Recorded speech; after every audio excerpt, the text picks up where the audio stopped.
Hello మామ, welcome back to my channel. హాలిడేస్లో ఇంట్లో ఉండి ఉండి ఉండి బోర్ కొడుతుంది అనమాట. అందుకే టీ తాగుదామని అలా ఒక 7 కిలోమీటర్స్ వెళ్తున్నాను. టీ తాగడానికి 7 కిలోమీటర్స్ ఎందుకు వెళ్తున్నాడు అనుకుంటున్నారా? ఇంకా అలా కేఫ్కి వచ్చి ఒక టీ తాగాను. ఇంకా ఇంటికి స్టార్ట్ అయిపోదామని బైక్ తీసాను. ఎక్కడో తెలియదు కానీ 5 నిమిషాల నుంచి అక్కడ ఏముని తర్వాత రోడ్డు దాటుకుంది. ఇంకా మనకెక్కడ వచ్చి పెట్టేస్తుందేమో అని చెప్పి ఇటు సైడ్ ఆగిపోయాను. ఇంకా అలా ఇంటికి వచ్చేసాను. ఇంటికి వచ్చిన తర్వాత ఈడేదో చేస్తున్నాడు, పైన నుంచి వస్తా ఉన్నా నేను కూడా. ఇంకా బోర్ కొడుతుందని పీకే పని ఏం లేక ఇంటి ముందర ఉన్న కుక్క పిల్లలతో ఆడుకుందామని వెళ్ళాను. ఆడు వచ్చాడంటే పెద్ద తలనొప్పరా, వచ్చేసాడు.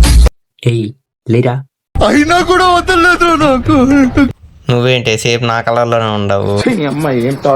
ఇంకా అలా ఆడుకుంటున్నావు, వాళ్ళ అమ్మ వచ్చేసింది. అయిపోయింది, బతికి అయిపోయింది. నీ కొత్త చెక్కేస్తా నీకెత్తిను. నీ అమ్మ చెత్త నా కొడక. మీ అమ్మ నాని చూశారనుకో నా కొడక రే, నీకు పిల్లను కూడా ఇవ్వరు రే ఎవరు. Okay bye.